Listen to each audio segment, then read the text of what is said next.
IBomma Ravi case ప్రస్తుతం తెలుగు రాష్ట్రాల్లో సంచలనం.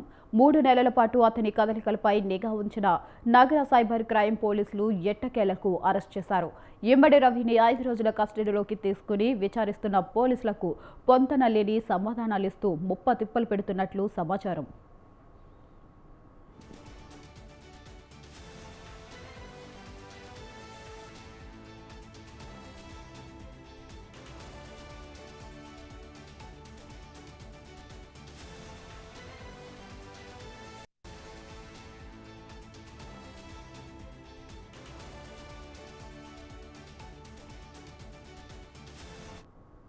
ఆదివారం 4వ రోజు విచారణలో ఆధారాలు ఎదురుగా ఉంచి విదేశాల్లో సర్వర్లు, యూకే, కరేబియన్ దీవుల్లో పనిచేస్తున్న సిబ్బంది గురించి అడగ్గా డేటా విదేశాల్లో ఉందని సమాధానం దాటివేసినట్లు తెలుస్తుంది.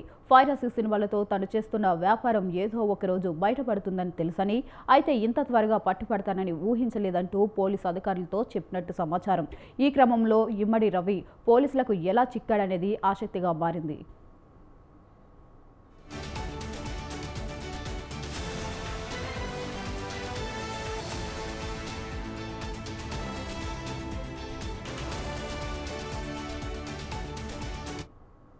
విశ్వసనీయ సమాచారం ప్రకారం సాంకేతిక పరిజ్ఞానంపై ఎంతటి పట్టున్న మాయగాడైనా ఏదో ఒక ఆధారం వదిలేస్తాడు.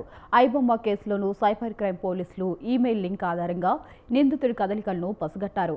ఇమ్మడి రవి ఈఆర్ ఇన్నోవేటెక్ కంపెనీ పేరుతో డొమైన్లను కొనుగోలు చేసినట్లు గుర్తించారు. అక్కడ లభించిన ఫోన్ నంబర్ ఆధారంగా రవి ఎవరితో మంతనాలు సాగిస్తున్నాడో పోలీసులు విశ్లేషించారు.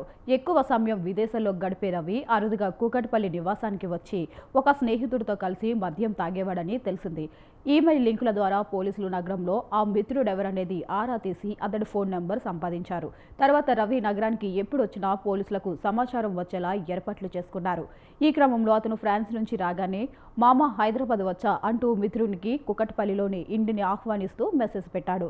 దీంతో రవి నగరానికి వచ్చినట్లు నిర్ధారించుకున్న పోలీసులు వెంటనే వెళ్లి అదుపులోకి తీసుకున్నారు.